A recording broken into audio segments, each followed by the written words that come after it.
A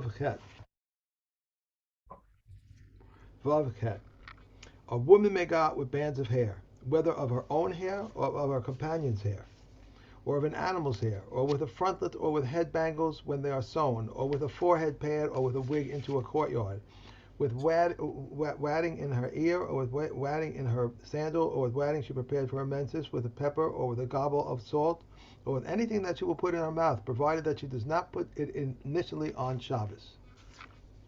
If it fell out, she may not put it back. A false tooth or a tooth with a gold crown, Rabbi Yehuda Hanasi permits them, but the Chachamim prohibit them. Vav. She may go out with the sela that is on a wound, the sole of a foot, and young girls may go out with the threads or even with the slivers that are in their ears. Arabian women may go out veiled, and Median women may go out with their cloaks fastened over their shoulders. Indeed, all people may do so, but the Chachamim spoke of the actual custom. Zion. She may fasten her cloak with a stone, or with a nut, or with a coin, provided she does not fasten it initially on Shabbos. Okay. Right, Ches Hakitea. This is an amputee. He's missing a leg. Yotzeb Kabshilo. So now he's got a peg leg in order to help him to balance. And according to Rabbi Meir, that's fine. He's allowed to walk out into the Rosh Hashanah using his peg leg. Why did the Chachamim disagree? Rabbi Yossi, or at least Rabbi Yossi disagrees.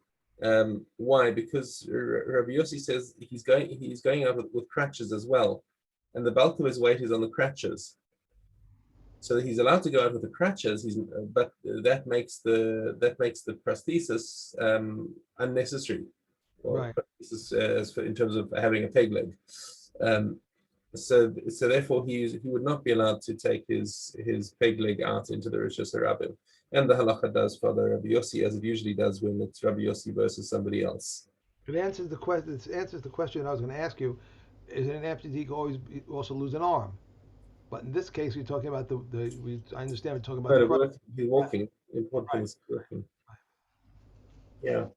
I mean, it's a whole new set of halachas nowadays when you actually have prostheses that a person can control. Like you've seen these mechanical arms, and that a person can actually control the fingers of. It's amazing. I know.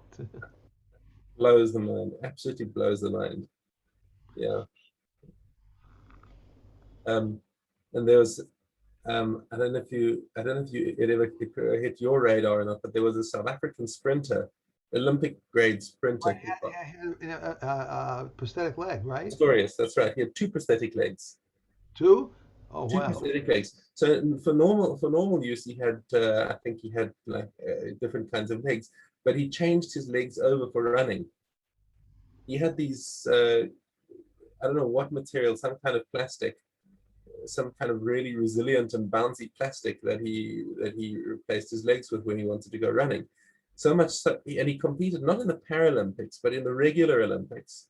And the other competitors were complaining. They said that his prosthetic legs give him an unfair advantage. Yeah, right. I was thinking that no, you're serious. You're not actually complaining. Oh, he must have trained for so long with those legs. I don't think they're so easy to learn to use. Yeah, Wow. yeah. He actually had He an did? unfortunate. The last I heard of him was actually quite unfortunate. Um, he killed his girlfriend in what he claimed was a tragic accident, where he mistook her for a burglar, Huh. and the state prosecution said was a calculated murder. So I didn't actually follow through the case as to whether they found him guilty or not, but he kind of lost his glow in the public eye after that incident. Wow. But Uh, that's about amputees. Back to Shabbos. okay. Im yesh lo beis kibul kisusim tamei. Now, now his peg leg has obviously got a receptacle to accept his leg, Mhm. but that doesn't make it if it's wood, and like we've learned in the Sefes Kalim, should take clay eights. If something is a clay eights and it doesn't have a receptacle, then it can't become tame. But if it's got a base kibble for cloths, Right. or some sort of cushioning that he can rest his leg stump in, then it's tame. Then it's makabel tuma. Okay, so just having enough of a receptacle for his leg does not make it into a base kibble, but if it takes cushioning, then yes, it does. Okay. Samachos shelo tamein midras, and the blankets that he or the cushioning that he puts into it is susceptible to midras tuma, which means that if the amputee becomes a zav, then the wadding that goes inside the base kibble and will get midras tuma. Okay, remember we learned midras tuma is more severe than regular tuma because it can transmit tuma back to somebody who just sits on it, who just puts his weight on it, doesn't have to come into contact. Okay, and he's allowed to go out with this on Shabbos. Okay. Oh, hold on. I missed an important point over here. Samachos, Kathy points out, this is something that belongs to a double amputee. So in general, he walks on he's able to walk on his two leg stumps, but they make him little cushions of leather or of wood for his for whatever's left on the stump, so that he can lean on them. Okay, and since they're made for stepping on them and for leaning his whole body, so that's what makes them into being Tamei Midras. And he's allowed to go out with them in Shabbos because they're basically taking the place of shoes. Okay. However, nichnasim lahin la'azara. They're not so much shoes that he can't take them into the azara. Right? Normally, a person can't go into the azara wearing his shoes. So for this purpose, these samachos do not fall into the category of shoes. They're just like other kinds of clothing. Must have been very uncomfortable. Mm.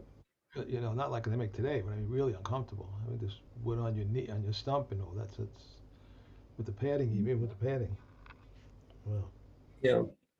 Okay. okay. No, the kisei samachos shelo.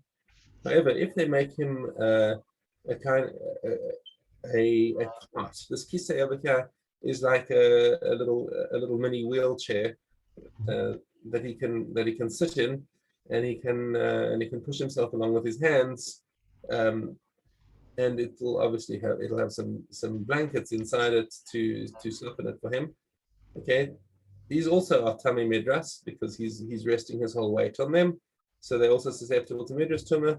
But en yatzim behen b'Shabbos, and you cannot go out with them on Shabbos because that's it's unlike the crutches or the prosthetic, according to Rabbi Meir. This cart over here is a completely separate thing. It's like going out on your bicycle on Shabbos. So you also couldn't do that. Okay. And this is something also that you cannot take into the Azara. It would be disrespectful to bring this cart into the Azara. Ankatmin Tahorin. Now the Ankatmin, this is it's a jester's toy. It's basically the form. It takes the form of a donkey's head or something like that. So they go in to entertain the children, and why? And we mentioned it over here as one of these things that, in the context of things that are prostheses to the body. So it looks like the person's walking around with a donkey's head on him. Mm-hmm. Okay? And it's tahor completely. It's not susceptible to tumah. It's not considered a kli or not considered a beged. Why is it time in the current someone is shaming him to us? It's not considered a kli at all. Okay, but and furthermore, you can't take them out on Shabbos in Thurshas or Rabbit, even if you're wearing them. Okay, because there's no tzorich, and therefore it's considered a burden. Okay, Mishna Tes. Abanim yot in bekasharim u'bnei malachim bezugin. Okay, so what these knots that boys are allowed to go out wearing. So apparently it's some sort of home remedy for boys who miss their father if their father's away, or Rahman al if he's died, and they have a lot of emotional pain from the separation from their father. Apparently, the home remedy for that is to take shoes out of the father's to take the father's shoes and take out the laces, and tie them to the hand of the boy in question. Okay, and that is okay to take out on Shabbos. Okay, ubenem malachim bezugin, and the princes can go out with bells. Now, what are these bells? But the Gemara explains that this is dafka when they're actually sewn into their clothing. The bells are simply ornamental. And this applies to anyone.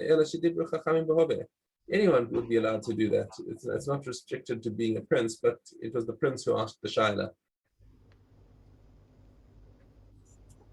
Okay, Mishnah Yud, Yot in Beveitas Achar Gol. So this is all Rabbi Meir is speaking now, and he says that a person can go out with a kind of a locust egg. Why? People might have would take it for a certain refuah. They would carry it around in order to heal earache. Okay, or b'shein shel shual, or the tooth of a fox, which was used to clear sleep disorders. If somebody was what's the word? They keep if you keep falling asleep when you don't want to. If you don't want to, you're an insomniac. Right. If you want to sleep and you can't, that's insomnia. Right. And if somebody doesn't want to sleep but they keep falling asleep, that's called what's it called? They keep falling asleep automatically. I can't remember the word right now. I don't remember the word. There's this somnolence or something. No, not quite. No. My wife would know. I could ask her. Let me see. No. It's not important. Okay. Well, you'll find it out during the day, and you'll tell us to Chazar tomorrow. I'll probably forget by tomorrow. Okay, so in either case, if you fall asleep when you don't want to, then you take the tooth of a live fox, and if you've got insomnia, then you take the tooth of a dead fox. Now, how the previous one is not Tzar Ba'alei Chaim. Okay, it's not Tzar Ba'alei Chaim because it's got a use for a person. If you believe this, then yeah, it's not. Then you're allowed to do it. Okay, Masmer Hatzarov, and a nail that was used to crucify somebody. Okay, why? Because this is it's a refuah for a bad wound. All of these things are because of refuah. This is Rabbi Meir. Aren't the gallows just used for hanging, though? Are they used for other things? The gallows? I thought it was just hanging. Is that what the translation says? It says with a nail from a gallows. Nail from a gallows. Okay. I understood it to be it's a nail from a gallows that a person was hanging onto his kahati. You're right. Right. Okay. Rambam writes on this that they would hang it around the person's neck who had taken ill with the kadachas shalishis. All these things, says Rabbi Meir, you're allowed to take these things into the Rishos HaRabim because he's wearing them because of a refuah. Chachamim omrim ach b'chol asur mishum darkei amori. All of these practices that you're talking about, we don't even permit you to do them during the week because this is just witchcraft. That's what I was thinking. The whole thing is, Yeah. There's a bit of discussion around here. The Gemara says that anything that actually has a refuah, there's no darkei amori, there's no din of darkei amori on it. If it actually is checked and you see that it works. The Rambam says on this that it has to be that the doctors have seen this refuah and they agree that it actually does work. Um, otherwise, otherwise you don't get around Darkei Amori just because you're trying it out and you say, well, the Goyim say this works. Okay. All right, those are our new Mishnahs of the day. Base Gimel. Okay, base gimel. We may not light with any product of a tree except flax, and no tree product can contract tumor combination from sheltering a contaminated object except flax. I have in here a note from when we did this last time that this was nolad. I just have nolad here, so it must have. I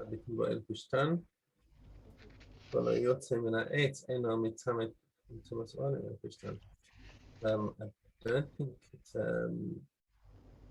that's talking about it. Oh yeah. The coming point is talking about Nolad. A wick made from a cloth that was one twisted but did not singe. Rabbi Eliezer says it is susceptible to tumor contamination and we may not light with it. Rabbi Akiva said it is not susceptible to tumor contamination and we may light with it. Okay.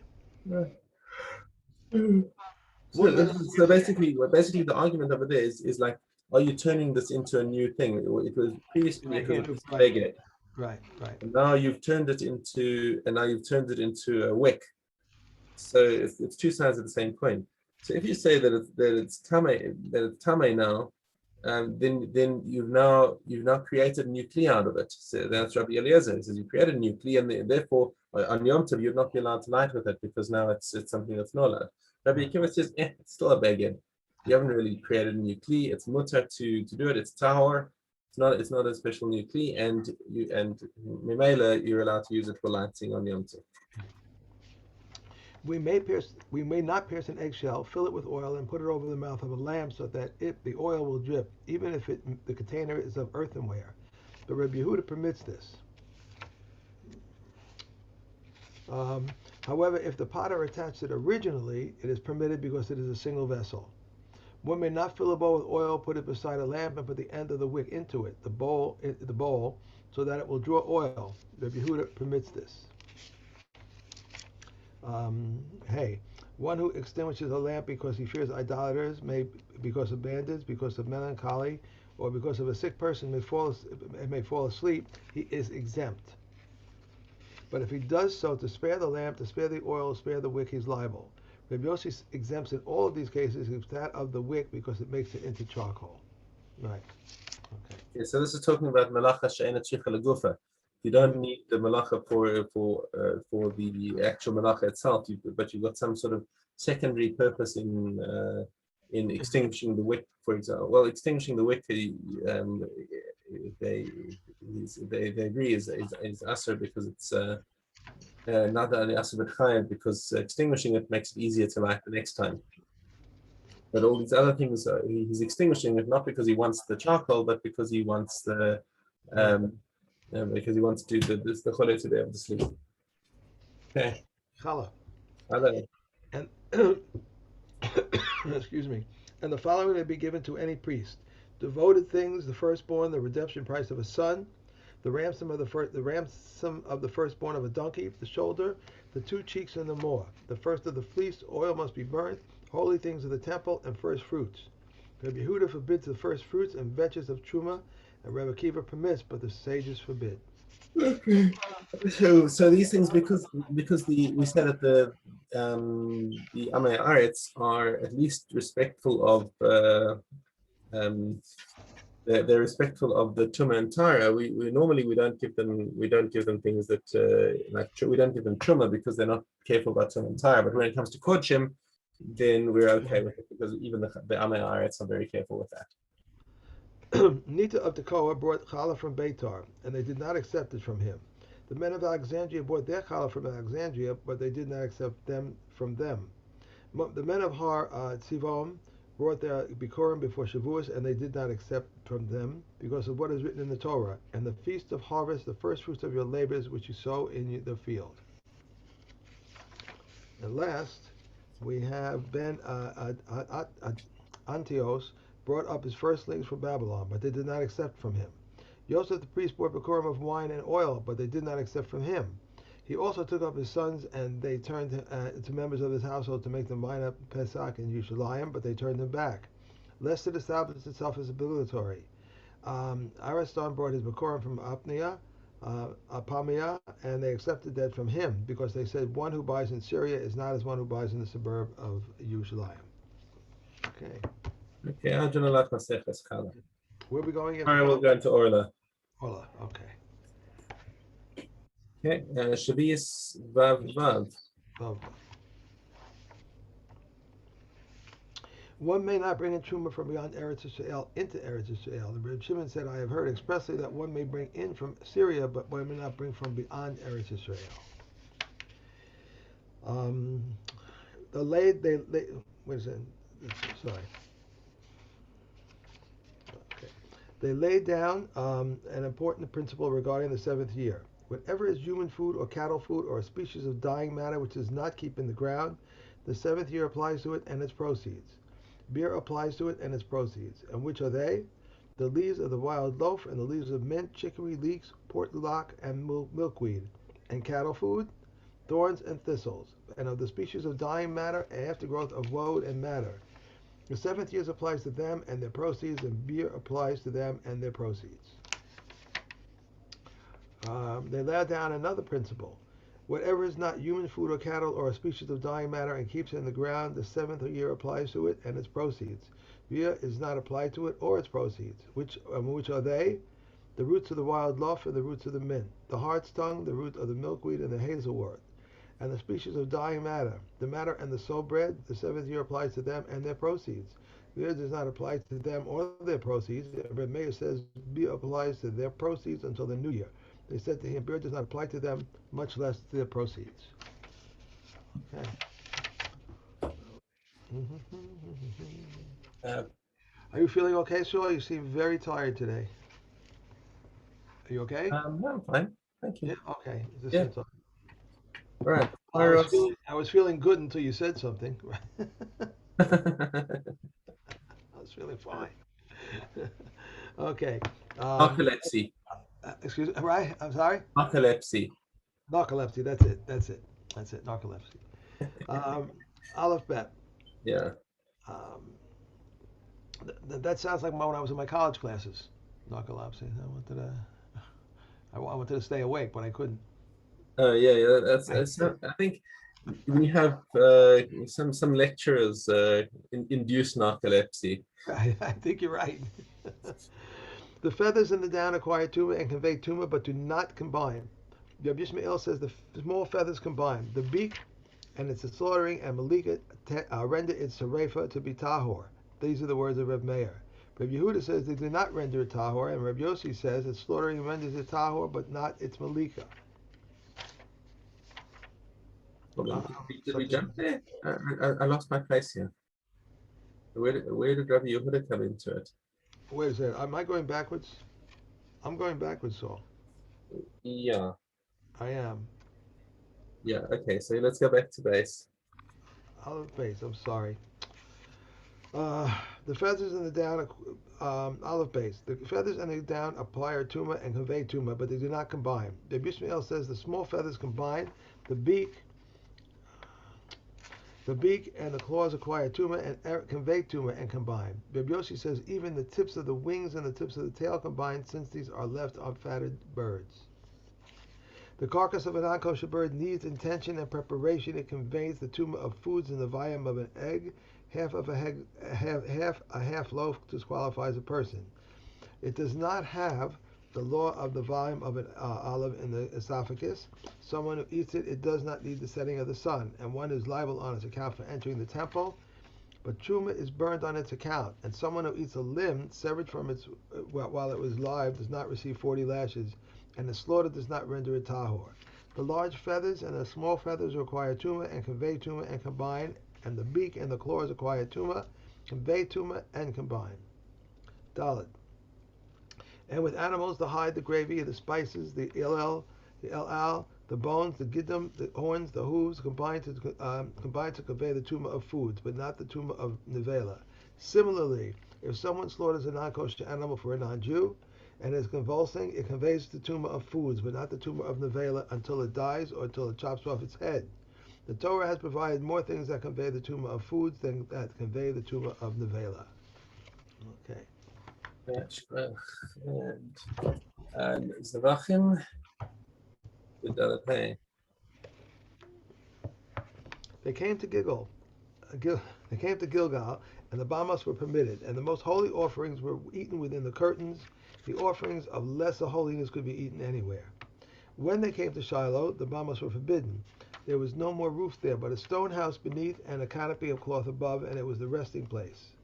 The most holy offerings were eaten within the curtains, and the offerings of lesser holiness and Ma'aseh Sheni, anywhere within sight. When they came to Nov and to Gibeon, the Bamas were again permitted. The most holy offerings were eaten within the curtains, and the whole offerings of lesser holiness in all the cities of Israel. Okay.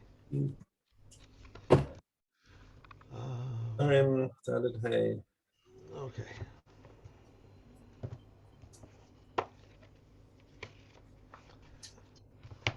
Someone prohibited by an neder made prior to Shemitah to benefit from another may not enter his field and may not eat overhanging fruit.